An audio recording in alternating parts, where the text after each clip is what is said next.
Lo harus gerak, lo harus gerak. Oh temanku, lo harus gerak, lo harus gerak, lo harus gerak. Oh temanku, lo harus gerak. Jika Tuhan mengizinkan, pasti menang. Satu yang menjadi perhatian di Hari Buruh pada hari ini, yang diperingati hari ini adalah Perpres 20 tahun 2018, di mana pemerintah dianggap memberikan kelonggaran ketika tenaga kerja asing masuk. Ada beberapa hal yang mengatakan kenapa Perpres itu dibuat adalah karena kompetensi buruh di Indonesia masih belum bisa melakukan hal-hal yang dilakukan oleh tenaga kerja asing. Nah, betulkah demikian? Saya ke Pak Rusdi dulu. Pak Rusdi, kalau Anda melihat betulkah memang ada beberapa pekerjaan yang belum bisa dikuasai oleh pekerja Indonesia sehingga butuh tenaga kerja asing masuk ke sini? Ya, kalau masalah Perpres, saya pikir adalah ini kan ketidakmampuan Pak Jokowi satu dalam meredistribusi profit korporasi-korporasi besar seperti tadi yang disebutkan, terutama adalah sawit, kemudian tambang, gas, segala macam, itu masuk ke pajak. Pajak yang kita terima di Indonesia hari ini baru 1.150 triliun. Hanya sekitar 10% dari PDB, uang yang beredar segala macam. 10% sangat kecil. Di ASEAN itu 12-14%. Nah, negara-negara tadi di Skandinavia atau Arab itu 40%. Nah, kalau 40% masuk ke Indonesia dari 12.000 triliun, maka akan masuk ke pajak itu 4.800 triliun. Itu bukan hanya kesehatan gratis, pendidikan gratis, investasi kita nggak perlu dari asing segala macam. Jadi hari ini ada problemnya ketidakmampuan pemerintah dalam menahan uang yang menjadi hak negara dan uang yang menjadi hak buruh dan uang yang menjadi hak masyarakat, ya, kemudian diambil oleh korporasi-korporasi lokal maupun oleh asing segala macam. Nah, kalau misalkan ketidakmampuan negosiasi itu adalah yang kedua adalah ketidakmampuan Pak Jokowi dalam bernegosiasi kepada dalam hal ini Cina. Cina memang lagi kelebihan uang, satu sisi juga dia lagi kolaps, dia juga pertumbuhan ekonominya dari 2 digit menjadi sekitar 7%, 8% segala macam.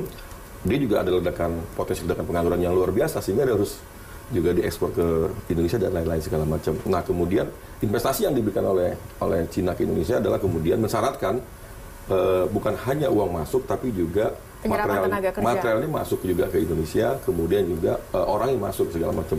Padahal tadi saya sampaikan utang ataupun yang investasi yang diberikan Cina ke Indonesia tidak jauh lebih besar dari Singapura dan juga Jepang. Dan selama ini kita dengan Jepang tidak ada masalah. Jepang selama ini investasi Indonesia melalui perusahaan otomotif atau perusahaan lainnya yang datang dari Jepang adalah tenaga-tenaga skill. Yang kemudian mereka tetap mengikuti prosedur yang ada, yaitu bisa berbahasa Indonesia, kemudian mereka punya skill, mereka melakukan transfer knowledge segala macam dan lain-lain. Nah, ini adalah kemudian Perpres 20 ini dicari alasan-alasan yang nggak jelas.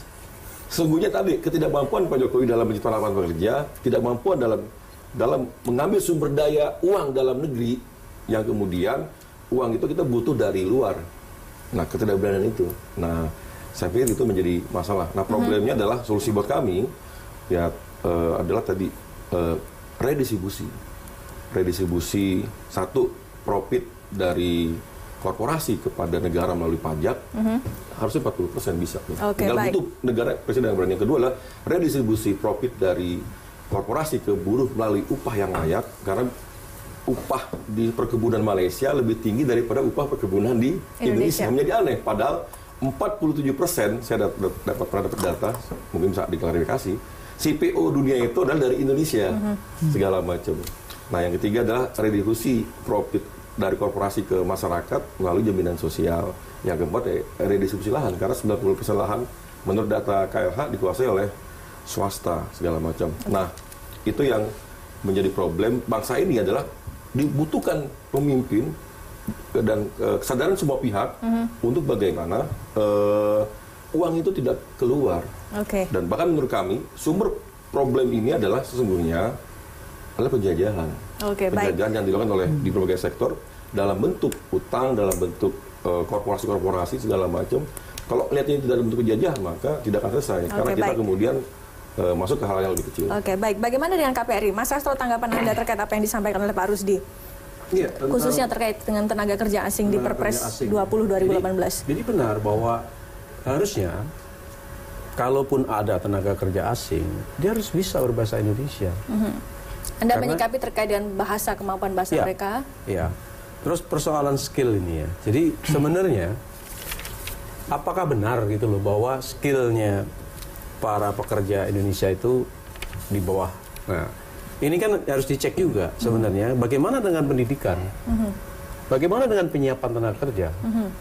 Sekarang ini bisa dikatakan kayak nggak nyambung antara pendidikan dengan lapangan kerja. Oke, apa yang Anda temukan di lapangan? Kita menemukan banyak hal sebenarnya ya. Contoh misalkan dia misalkan entah lulusan STM, misalkan atau SMK, atau bahkan sarjana gitu. Ketika dia masuk lapangan, masuk dunia kerja, itu nggak siap sebenarnya. Jadi masih belum ready untuk langsung bisa bekerja kayak gitu. Nah ini yang kemudian menyebabkan. Jadi ketika misalkan baru entah 2 atau 3 tahun, nah baru dia akan bisa seperti baru itu. bisa akselerasi Nah, lah istilahnya.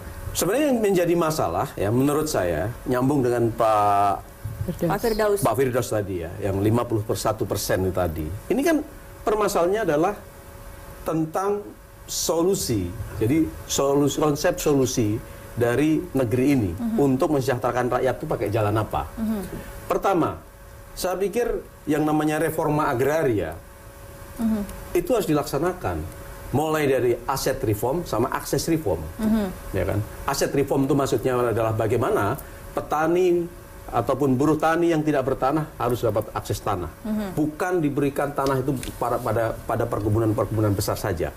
Kemudian yang kedua, akses reform. Akses reform itu harus terjadi yang namanya alih teknologi ataupun support terhadap istilahnya industrialisasi kerakyatan. Jadi industrialisasi yang untuk rakyat. Itu sekarang belum terjadi menurut Anda? Belum terjadi. Jadi yang terjadi adalah justru misalkan redistribusi tanah, tapi ya bukan itu sebenarnya gitu loh. Tetapi hanya sekedar bagi-bagi tanah yang kemudian itu pun tidak semuanya gitu loh. Misalkan program 9 juta hektar, apakah itu diberikan oleh Pak Jokowi sampai sekarang? Belum misalkan. Justru yang ini sekali ada perhutanan sosial yang itu sebenarnya lebih memfasilitasi seperti katakan Bung Semi, memfasilitasi perusahaan-perusahaan, memfasilitasi pengusaha kayak gitu.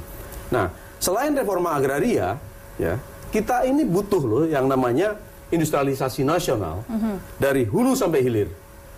Sebagai contoh, 250 juta penduduk Indonesia itu kan membutuhkan sandang. Nah, kita pernah tanya nggak seratnya dari mana? Pernah nggak? Misalkan bagaimana jarum pentulnya siapa yang produksi, mesin jahitnya siapa yang produksi. Begitu pula pangan. Nah, masalah industrialisasi, ya kan, dengan masalah reforma agraria ini adalah menjadi masalah yang sangat serius sebenarnya. Nah, Indonesia ini bisa dikatakan saat ini autopilot. Industrialisasinya di bawah industrialisasi global. Ya kan? Cek aja investasi yang masuk misalkan. Kayak misalkan kalau kita ke jalan, isinya apa? Mobil Jepang semua. Ya kan? Kemudian pakaian misalkan, dominasinya dari mana? Mungkin bisa dari Cina, dari ini kayak gitu. Oke, artinya jika seandainya industrialisasi dari hulu sampai hilir itu bisa dikuasai oleh Indonesia, artinya tidak perlu ada tenaga kerja asing masuk Tidak perlu. Bahkan kita bisa sebenarnya menyiapkan raw material itu seperti apa, kemudian memprosesnya bagaimana, supaya misalkan para petani, para nelayan misalkan, petani kalau dia misalkan menanam singkong, ya jangan jual singkong, kalau bisa jual tepung, jual keripik, ada added value, misalkan kayak gitu. Ikan juga begitu. Nah, kalau ini terjadi, sebenarnya terjadi tuh pembukaan lapangan pekerjaan gitu loh. Nah, inilah yang seharusnya menjadi fokus dari pemerintah sekarang gitu. Kalau itu nggak terjadi, ya saya pikir kita hanya kayak katak dalam tempurung gitu loh. Oke, saya ke Pak Semi. Pak Semi, kalau Anda melihat kita berbicara terkait dengan tenaga kerja asing yang di Perpres 20 2018 dikhawatirkan akan nanti menyerbu Indonesia. Tadi solusi dan juga unek-unek sudah disampaikan oleh kawan-kawan dari Serikat Buruh. Kalau sebenarnya apa sih yang bisa kita lakukan agar kita tuh nggak parno dengan adanya tenaga kerja asing, atau mungkin sebenarnya memang dengan adanya industrialisasi dari hulu ke hilir itu menjadi solusi? Begini ya, pertama-tama Saya kira harus diluruskan bahwa biar bagaimanapun yang namanya bermigrasi, termasuk bermigrasi untuk mencari pekerjaan itu adalah hak. Itu tidak bisa dibatasi oleh siapapun. Dan yang perlu diatur adalah bagaimana itu bisa seimbang dengan kebutuhan di sebuah negeri yang tadi disebutkan ya. Kita tingkat pengangguran masih tinggi dan seterusnya, tapi itu adalah hak. Dan jangan lupa, ini persoalan TKA bukan cuma muncul dari Perpres itu. Kita juga sekarang kan sebenarnya sudah memasuki ya dari 2015 pasar tunggal ASEAN itu ya. Dan itu juga kan orang dari negara-negara ASEAN lain bisa masuk ke sini, bisa bekerja di sini. Tapi juga pada saat yang bersamaan kita juga bisa kerja di tempat lain. Jadi buat saya bermigrasi untuk kerja itu adalah hak. Kita juga kan kalau punya tawaran bekerja lebih baik di tempat lain juga kan bisa kita ambil juga gitu. Yang dikhawatirkan teman-teman adalah ketika ada pekerja asing yang tidak punya pengalaman atau tidak punya skill khusus masuk mengisi lapangan-lapangan pekerjaan yang sebenarnya untuk Indonesia. Saya kira kuncinya adalah di membuka lapangan pekerjaannya ya. Kalau lapangan pekerjaan itu terbuka luas gitu, saya kira persoalan friksi ini tenaga kerja asing atau enggak itu bisa lebih terselesaikan. Nah, saya melihat justru bagaimana pembangunan itu bisa lebih terdesentralisasi. Ada beberapa ruang yang saya kira perlu dieksplorasi, misalnya di desa. Ya, seingat saya Kementerian Desa juga beberapa tahun lalu masih menggodok konsep BUMDes ya, BUMDes ya, Badan Usaha Milik Desa. Ya. Nah itu nanti seperti apa? Apakah nanti seperti bilang oleh Bung Sasro ya, jadi kemudian di situ ada pengolahannya, packaging terhadap produk-produk pertanian dan seterusnya. Itu kan membuka lapangan pekerjaan. Dan satu lagi yang saya kira juga perlu dipikirkan adalah koperasi. Dan saya terus terang saya agak ironis ya, karena sampai sekarang koperasi di Indonesia itu nggak jalan. Dan koperasi itu sebenarnya itu seperti dua sisi dari mata uang yang sama dari gerakan buruh. Dari sejarahnya yang namanya gerakan buruh itu selalu bekerja lewat serikat dan koperasi gitu. Nah ini nggak pernah didorong secara serius saya kira.